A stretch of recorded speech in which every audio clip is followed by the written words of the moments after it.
because I'm very passionate that we have a long way to go in making and to make people feel that they belong in the world, and the repercussions of people not feeling like they're a part or they belong, we see it all the time in the news. And I just I don't know, I think music is the kind of the not only the easiest but the most beautiful way to tap into people's hearts and their subconscious and change their minds. And Hello, everyone. It's your friend of a friend where we uplift our friends and hold them accountable when need be.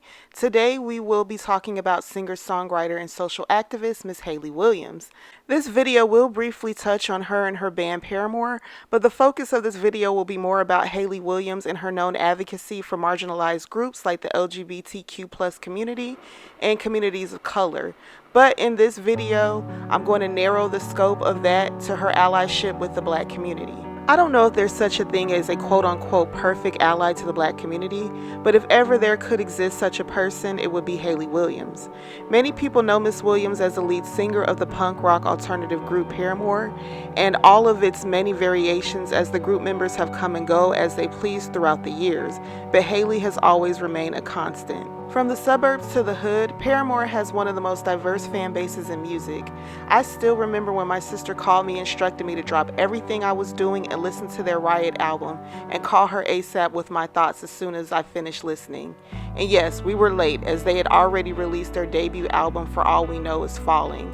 I love the Riot album, and to this day she reminds me that she was the one that put me on to this group. Now, if I can be honest, when it comes to white artists, no matter the art form, I've always kept my admiration for their art casual. I'll speak for myself when I say that there is a, I don't know, nervousness, for lack of a better word, of getting too emotionally invested with any entertainers in general, because it's always disappointing to learn that many of them are shitty human beings in real life. And I hate how this is going to sound, but it feels like even more of a risk to support white artists or businesses because they could be racist. A lot of times it feels inevitable that a fave will get exposed for writing or saying something racist online or being aired out by a former friend or colleague for being a closeted bigot. Then I have to purge myself of their work or any products I've purchased from them, lament on the time and money I wasted supporting said artist or business, and because I'm still open to giving people a chance, the cycle starts with the next person or business until they prove undeserving of my support. And that's what's so refreshing about Hayley Williams. It seems that the older she gets, the more introspective she has become. A white woman from the South, born in Mississippi and later relocating to Tennessee at 13 when her parents divorced, I can only imagine the amount of racist rhetoric she heard around her growing up in the South. And she has admitted that even though her Christian faith is very important to her, that she had to unlearn a lot of indoctrination from the evangelical church that she came up in. Perhaps it was because she gravitated to punk music as a young musician that she began to question the world around her and push back against societal norms. After all, punk music is a part of counterculture. Punk counterculture is a movement that emerged in the 1970s, characterized by its rebellious spirit, distinctive fashion, and energetic music. It was a reaction to the mainstream culture of the time, challenging societal norms and advocating for individuality and freedom of expression.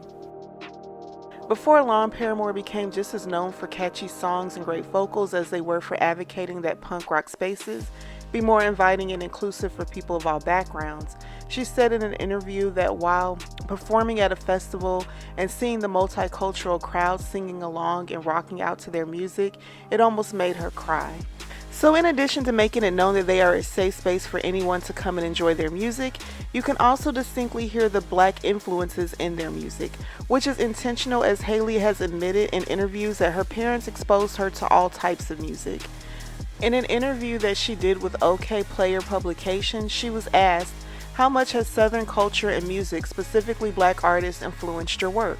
In Hayley's response to the question, she says, "I think making this record has opened my eyes to just how impactful Black artists have been to me throughout my entire career. My mom listened to everything.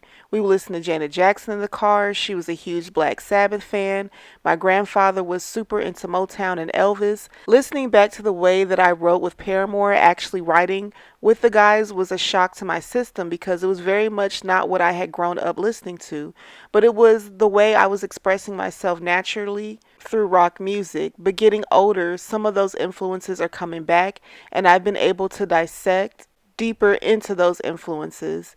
Petals for Amore, the first two references I gave to Taylor and to Joey while we were writing was Solange and Sade. I really would have thought those influences would have come through even more than they did, but my love for Bjork and Tom York was more evident. I think being from the South too, there are things that just aren't going to show through. Like I was obsessed with Juvenile, Outkast, and Lil Wayne in the 6th grade, and that's what I was listening to with my girlfriends on the basketball team. The same with TLC and Aaliyah. After years of being pressured by her record label to ditch the band, Haley finally released her first solo album in 2020. Haley made it clear that the band is not disbanding, but rather on a significant break. Petals for Amore is the album that allowed her to experiment sonically, creating the type of music that she would normally create with Paramore. This record was described largely as soft pop and R&B influenced album. She was quoted as saying, "I'm so ready and so incredibly humbled to get to share this project, making it was scary, empowering experience. Some of my proudest moments as a lyricist happened while writing Petals for Amore, and I was able to get my hands a little dirtier than usual when it comes to my instrumentation. I'm in a band with my favorite musicians, so I never really feel the need to step into a role as a player when it comes to Paramore Records. This project, however, benefited from a little bit of musical naivete and rawness, and so I experimented quite a bit more. I made this with some of the closest people to me. Their respective talents really shine bright throughout the record. I like to think we all make each other better, and the results is something that sounds and feels exactly as I'd hope it would. Now that it's time to put it all out there, I can finally exhale. I'm excited to let people in to experience a different side of myself that I've only very recently become familiar with."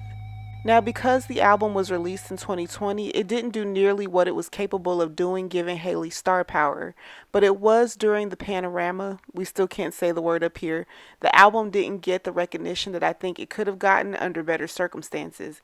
It did debut at #1 on the rock and pop charts.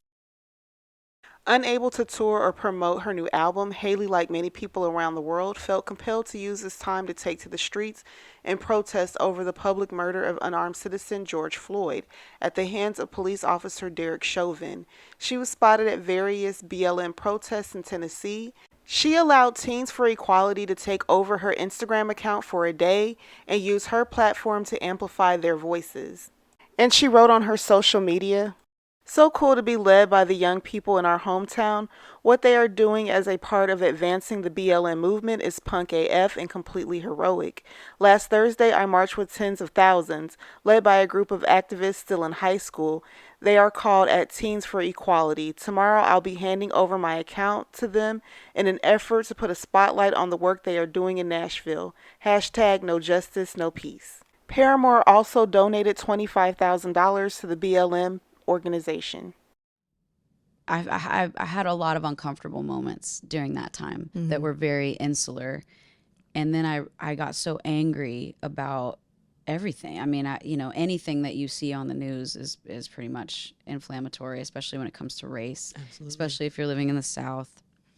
And so came out of that season knowing that whatever we do next as a band, I'm just not willing to not speak about certain things. It's not really worth it to have the platform, to be given the opportunities, to like have the outreach, the connections or whatever, if we're not using it for something. Unfortunately, individuals associated with the BLM organization have faced legal charges primarily for fraud related to the misuse of donor funds.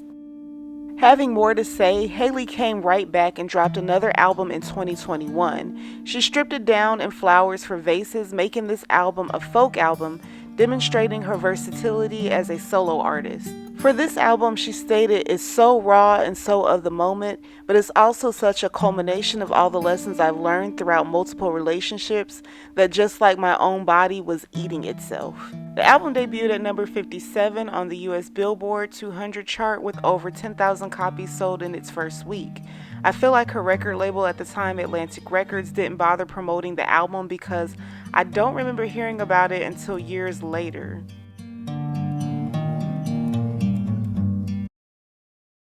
And this year she released Ego Death at a Bachelorette Party. It marked her first independent release following her departure from Atlantic Records in 2023, in which Paramore dropped their final studio album on the label This Is Why. Boy, Hailey was really cranking them out. Ego Death at a Bachelorette Party was published under an imprint listed as Post-Atlantic. And her song True Believer is a standout track on the album. She performed this song recently on Jimmy Fallon. I will link the performance in the description box. It's a must-see, and I feel like people aren't talking enough about the song or this performance, and especially the message. So let's start with her fit for the performance. Her outfit was paying homage to the late rocker Kurt Cobain, who was the leader of the grunge movement in the 90s, and he died by his own hand at the peak of his popularity. I feel like the grunge movement died with him. Feel free to disagree in the comments though. So the performance starts with her seemingly alone on the stage with the spotlight on her. Now I won't dissect every lyric to this song, just the ones that I feel are the most important. So she sings, "They put up chain link fences underneath the biggest bridges." I thought she was describing the anti-homeless architecture, and it turns out I was right. But the correct term is hostile architecture. There's barricades, slopes, and spikes used to deter people from sleeping on benches or sitting on windowsills. They also have skateboard stoppers on ledges to prevent skateboarders from skating anywhere they want. These mechanisms are built into the structures to prevent littering, loitering, public urination, and trespassing. And of course, in this case, to prevent people from camping out underneath bridges, which is really cruel. Because I know in Chicago, they have closed a lot of homeless shelters, so of course they are going to camp out wherever they can. And they put things like this up to make it uncomfortable, and they're basically criminalizing people for being poor. But Hailey wrote, "Ever since moving to Nashville proper from the suburbs, I have heard local leadership talk about what they are fixing to do to care for our homeless population. Nashvillians have long heard plans for affordable housing and dedicated low-income neighborhoods, which never seem to take it off paper. Overall, the general feeling is that people want to see action and are tired of yet another plan. Earlier this year, I was driving near Berry Hill and noticed a giant chain link fence had gone up under one of the bridges. My heart sank, and I took a photo of it so I wouldn't forget. They're always closing encampments and moving those people with no real solution. Meanwhile, the condos, apartments, buildings, and hotels downtown have multiplied faster than we can fill them. The city is bloated but empty, just full of gas and tourists with hot chicken gas. They pose in Christmas cards with guns as big as their children." According to Genius, they believe that she was referring to the Christmas card from Lauren Boebert, who is a Colorado U.S. representative. This is the Christmas card that she posted on her social media showing off her sons with their guns. And they are all minors, so of course I blurred out their faces. Hailey has been very vocal against the NRA. NRA has got to go! Hey, hey! Ho, ho! Let's open up this fucking They say that Jesus is the way, but then they gave him a white face so they don't have to pray to someone they deem lesser than them. Whew, I think that's self-explanatory, but I will add it's going to be some real sad and mad racist whites when they meet Jesus and see what he really looks like. And he looks nothing like this man picture, but let's move on. The South will not rise again till it's paid for every sin. Strange fruit, hard bargain till the roots, Southern Gotham. So I don't know when this song was written, but when she attended a BLM protest, this is what was said, and it feels like the verse is a response to that. So the speaker said that if African Americans didn't stay in their place, then the South will rise again and the Confederacy will rise again. African Americans did not stay in their place, that the South would rise again, that the Confederacy would rise again. Today, Sorry, that's all of the footage that I could find, and I'm really curious as to what else was said, but her saying the South will not rise again seems like a direct response to what was said at this protest. Now, we already know, or at least we should be coming into the realization that the whole MAGA movement was to try and return the United States back to the time of Jim Crow and slavery if they can get away with it. Pete Hegseth, the Secretary of Defense, went about restoring the names of Confederate generals who broke from the Union and fought against the North to maintain slavery. He wants their names and legacies of being treacherous losers to be restored and remembered. Mr. Secretary, I'm somewhat puzzled. I grew up in Virginia where Robert E. Lee was revered. I think when I was a kid, his birthday was a school holiday. But as I grew older and learned more about American history, I learned that he fit the classic definition of a traitor. He took up arms against his country. He broke his oath as a member of the United States Army, which he took upon entering his career at West Point. Why are you going through these incredible gymnastics, finding current soldiers or other soldiers to rename? And you slipped a minute ago. You said we're returning these bases to their original names. Robert E. Lee, leading general of the Confederacy, Pickett, the other names. Why are you doing this? I don't understand what the motivation is to rename bases for people who took up arms against their country on behalf of slavery. What possible motivation can there be for this? Who is telling you to do this? Who is urging you to do this? Senator, the veterans and service members across the country who have deployed from Fort Bragg or Fort Benning or Fort Hood or Fort Pickett, there's a legacy, there's a connection to those bases and to those places, to what they trained for there, what they did for, and what they came home back to. That matters to them. Ask enough of them, as I do, all the time, before and later. And we recognize the service of those who were put into the replacement. No one's disputing that. I would never dispute that. What we're looking at is erasing history, erasing names, erasing base names that service members are tied to. Talk to people that serve at Bragg. Ask people that serve at Fort Bragg or Fort Benning if they like the fact that the names have been returned. And to a man and to a woman, they will tell you, thank God we're back to Fort Bragg, and thank God we're back. And thankfully, because so many men and women in this country have served, there's a Benning and a Bragg and a Pickett and a Hood has a Silver Star or a Medal of Honor that we could rename the base to because of the limits of what Congress allowed us to do. So this is something we've been proud to do, something that's important for the morale of the Army, and those communities appreciate that we've returned it back to what it was instead of trying to play this game of erasing names. We're not erasing history, Mr. Secretary. We're recognizing history and recognizing that mistakes have been made in this country. The greatest of all was the Civil War, where people took up arms against their country on behalf of the institution of slavery. And to continue the practice of recognizing those people and honoring them by the naming of these bases is, I believe, an insult to the people of the United States. Now, it's interesting that he's so worried about the erasure of white Confederates, but they are also erasing Black history from museums and books, which makes no sense when the history is intertwined. One can't exist without the other. No matter how hard they try to downplay the atrocities and the lasting effects it still has on the descendants of both sides in this country. The creation of Alligator Alcatraz, which borrows from the times of Jim Crow. I did a video on that and the evil that took place back then and how eager these so-called God-fearing people are to relive and inflict that cruelty today.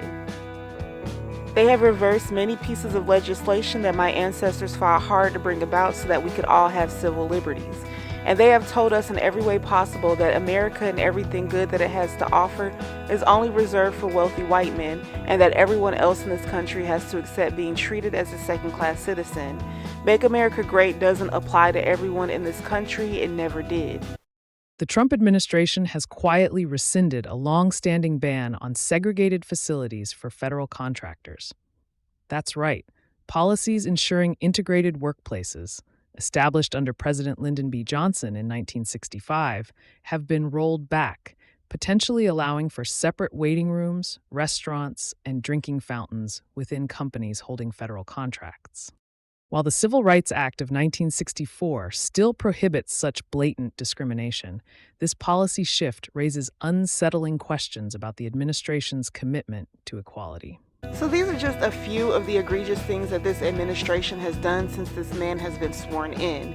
And no matter how much they try to lie and deny, a spiritual, karmic, and monetary debt is owed. You brutalize multiple racial groups on this soil, and there's one group that you refuse to even acknowledge any wrongdoing, let alone pay reparations to the descendants of those you wronged. So all the revisionist history means nothing. The Confederacy lost, and it will continue to do so. I think that verse from Haley was very prophetic. Strange Fruit, Hard Bargain. Strange Fruit is a song written and composed by Abel Maripool under his pseudonym Lewis Allen and recorded by singer Billie Holiday in 1939. The song describes the lynchings of African Americans hanging from trees in the South.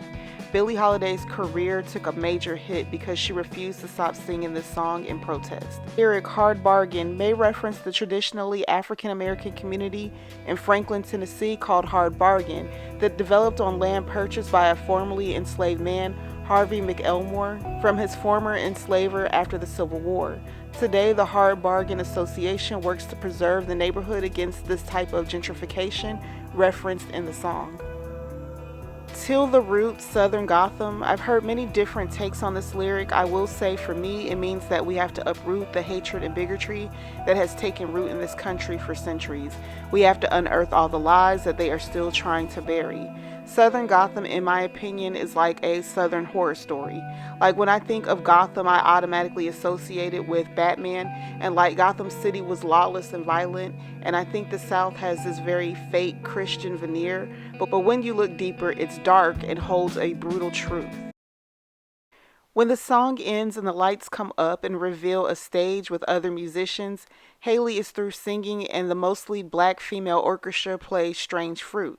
The camera pans to a white flag with Mississippi Goddamn, a nod to singer-songwriter Nina Simone, who sang about the injustices of Jim Crow's South and a desire to see a better world for herself and other black people.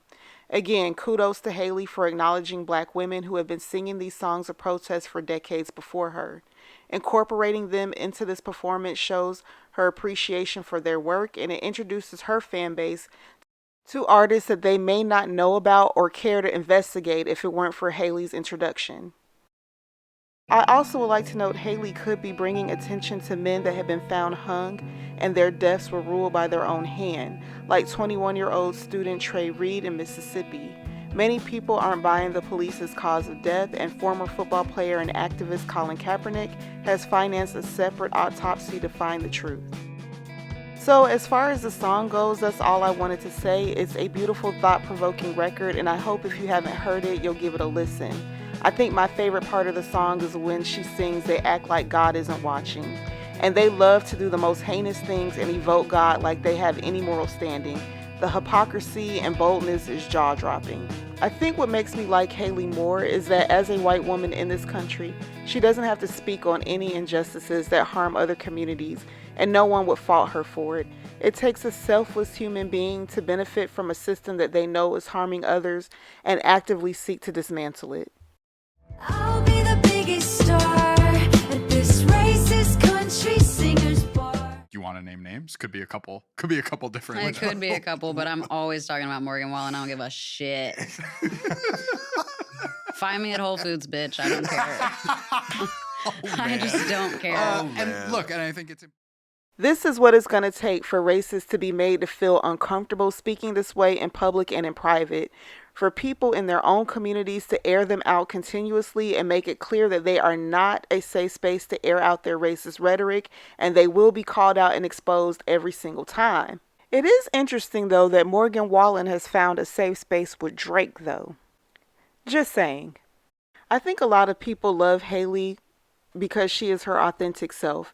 She's quirky, energetic, and talented, and I think I failed to mention that the girl can sing, and she doesn't need to be something she's not to be accepted and respected. Her talent and sincerity speak for themselves. Her activism isn't performative, as she's been speaking on this for well over a decade, and she doesn't try to talk over and act as an authority figure on race in this country either.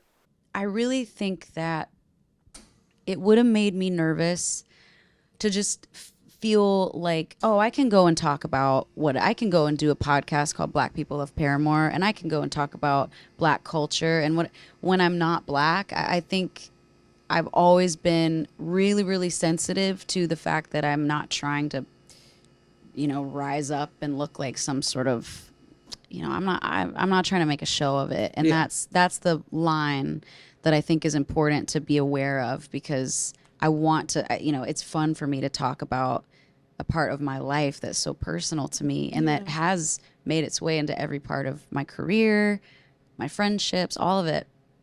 But trying to be responsible with it and not abuse that as well is important to me. Yeah. And shout out to Black People of Paramore. That's the name of the channel. I don't know how you landed this interview, but much props to you. I'll link the entire video in the description box as well. Allyship can be so tricky to navigate. It's really hard to know who you can really trust. And this is not to put Haley or any non-Black ally on a pedestal, but I do appreciate her speaking out the way that she does, because we really don't know the ways in which she has suffered for her advocacy behind the scenes. You would think that standing up against racism and homophobia is a noble cause, but we don't know the fans that she's lost, the opportunities that have dried up for her because she has been so consistently outspoken. You're kind of unlikable when you talk about the same issue over and over again with passion. Like it's not, it's not people resent it. And I don't know why. It could be a million reasons. They could agree with you and still be annoyed. I don't think they're annoyed because they agree with you, Haley. Now, because I'm all about reciprocity, I want to let you know Haley will be going on tour. She recently made the announcement, so if you're interested, here are the dates. And if you made it this far in the video, let me know down in the comments. Are you a Paramore fan or a Haley fan or both? Will you be hitting up one of her shows? And do you think that celebrities should use their platforms to speak on injustices, or should they just stay out of it? Let me know down in the comments, and don't forget to like, share, and subscribe. Project 2025 is Donald Trump's playbook for controlling and punishing women, poor people, people of color, and the LGBTQ+ community. It is time for